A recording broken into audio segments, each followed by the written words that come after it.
Ер нь бол энэ их сайхан арга хэмжээ болж байна гэж би бодож байна. Яг тэгэхээр би миний ажиллаж явах үеэс арай өөр арга хэлбэрээр нийтэд нээлттэйгээр ингээд хэрэгтэй юм уу эн чинь гэдэг асуудлыг тавиад хэлцүүлгэнд оруулаад дахиад өөрөө ажиллаа би танилцуулаад тэрийг бас хүмүүс шүүж үзээд өнөөдрийн 21-р зууны өндөрлгөөс энэ өнгөрсөн 100 гаруй жилд одоо бид юу хийсэн бэ гэдгээ нэрээ одоо бүртгэл дансалж авдрандаа хийгээгүй юм байна гэж бодох байхаа гэж би бодож байна.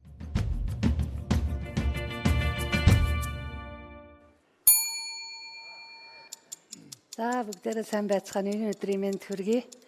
Би өнөөдөр нэг төсөл танилцуулахаар орж ирсэн байна. Төсөл маань соёл урлагийн салбарын хэвлэм зүйлийн мэдээллийн нэгдсэн сан гэж 120 гаруй жилийн ном хэвлэл болон тогтмол хэвлэлийн сонингийн өгүүллийн мэдээллийн сан олон улсын стандартын түвшинд боловсруулж бичил тодорхойлолт хийж цаасан болон цахим мэдээллийн нэгдсэн санг буй болгоно. Төсөл ер нь хэрэгжүүлэх үндэслэл шалтгаан нь юу байгаа юм бэ гэхээр зэрэг соёл урлагийн салбарын холбогдолтой хэвлэмэл зүйлийн баримтуудын мэдээллийн нэгдсэн нөөц хараахан бүрдээгүй байна. Хоёрдугаарт нь цаг хугацаа өнгөрөх тутам ном баримтын хадгалт алдагдаж, өргөдөж өгөө болох мэдээлэл бүдгэрэх эрж олоход төвөгтэй улдц муу хүртээмжгүй асуудлууд хуримтлагдаж зайлшгүй шийдвэрлэх шаардлага нэгэнт болсон гэж үзсэн. Цаасаар биш цахимаар унших хэлбэр арга чухал болж байна. Аслагдсан орон зайнаас үйлчлэгээ авалгаа авах хүртээмж байхгүй байна. Улан улсад бодит мэдээлэл солилцох эрэлт хэрэгцээ тулгамдж байна. За төсөл хэрэгжүүлснээс ямар үр дүн гарах юм бэ гэхээр соёл урлагийн талаар хэвлэн нийтлэгдсэн 15-аас 20 мянган орчим нэрийн цахим мэдээллийн нэгдсэн сангийн нөөцтэй болно. Баримтыг 10-аас дээш үзүүлэлтээр цахимаар хайх боломж өрдөнө. Хоёрдугаарт нь баримт төрж товч тайлбар бичиж агуулгаар тодорхойлогдно. 9-аас 10 дэвтэр цаасан гарын авалгыг их бэлтгэж 80 орчим гигабайт CD ном бэлэн болно гэж өрөлдсөн тооцоогоор би үзэж байгаа. За төслийн хугацааг бол 23 оны 10 сарын 1-ээс 24 оны 12 сарыг дуустал төслийг хэрэгжүүлнэ гэж бодож байна хугацаанд. За энэ бол Монголын номын сангийн 10% холбоо болно. Холбооны дэргэд байж байгаа мэдээллийн сан түшгэлж хийгдэх юм аа. Төсөлд бол одоогоор 6 хүн тавигдсан байж байгаа. Энэ урд өмнө миний төсөл дээр хамтарч ажиллаж байсан дадлаг туршлагатай комиссаа цуглуулсан. Ижил төстэй төслийн ажлын загвар нь бол сая өнгөрсөн 4 сард би цуг сэтгүүлийн мэдээллийн сан хийж дууссан. Энэ бол миний яг 43 жил ажилласан мэргэжлийн ажил учраас би энийг нэг сайхан хийгээд өгчих юмсан гайгүй байсан дээрээ гэж бодоод л оруулж байгаа. Зүгээр яг энэ бол гадны улс орнуудад бол маш олон багаар маш их одоо мөнгө төгрөгөөр санхүүжилтээр шатараалаад цуврал болгоод хагас 100 жилээр энэ төр хийдэг. Зарим нь бол хийснийг нь бүгдийг үдээд ингээ байрлуулдаг.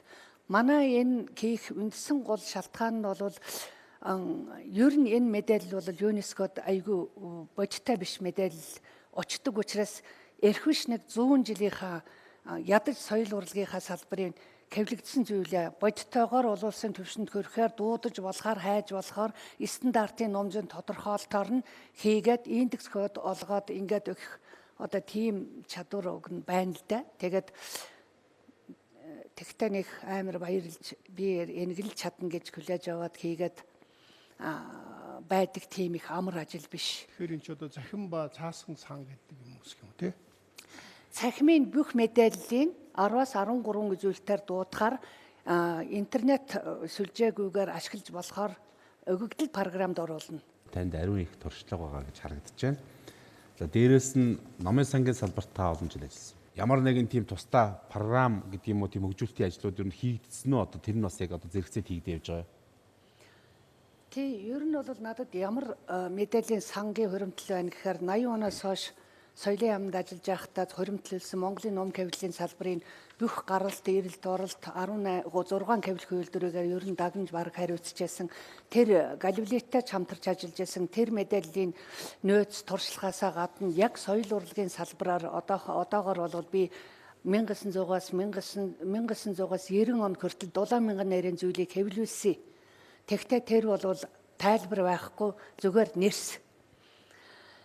Одоо байгаа зүйл гэдэг хийх гэж байгаа зүйл маань бүгд тов чанар таацтай байх ёстой. Жишээл соёлын хувьсгал гээд нийт 10 өгүүлэл хэвлэгдсэн байлаа гэж бодоход энэ одоо 100 жилийн хугацаанд хэвлэгдсэн байлаа гэж бодоход эхийг хайх шаардлагагүйгээр аннотацаас нь бүгдийг мэдэх энэ гадаад улс орны туршлага яг л одоо яг энэ нарийн ном зүйчлэлийн нарийн аргаар л энийг хийж өгөх нь олон улсад бас ижил төстэй мэдээлэл солилцох суур болох юм болов гэж бодож байна. Яг зүгээр нэг баримжаагаар бол 15,000 нарийн зүйл гарна гэж бодож байна. За нэрийн зүйл бол өгөгдлөл тань дээр байгаа.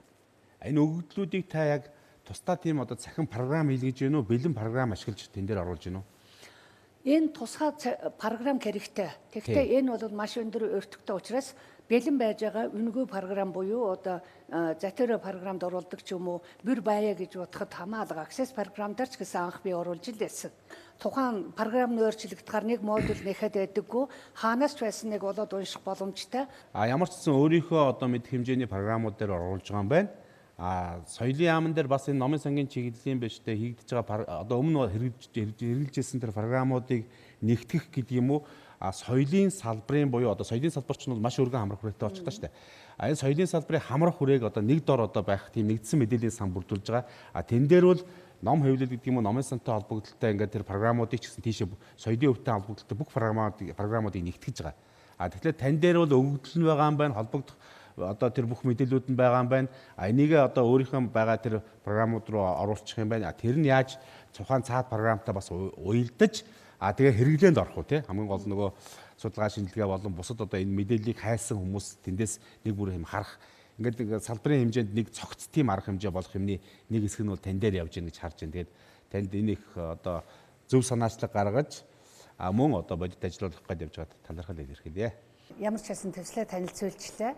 Зөвхөн өөрийнхөө чинхүү сэтгэлээс шавнырынхаа хамтал одоо хийж өгөндөө төсөл амжилттай болж Монгол улсын соёл урлагийн салбарын баримтат мэдээлэл дотооддоо болон гадааддаа зүй ёсоор стандартын түвшинд боловсруулагдана мэдээлэл солилцох боломж үрдээс хойч үеийн залуучууд төрийн байгууллагууд төлөвлөлт санхүүжилт юу байдгийг бүх зүйлдээ энэ баримтуудыг ашигладаг байгаасаа энэ ажил хэрэг болоосаа гэж би хувьяасаа одоо хүсэж байна. Баярлалаа.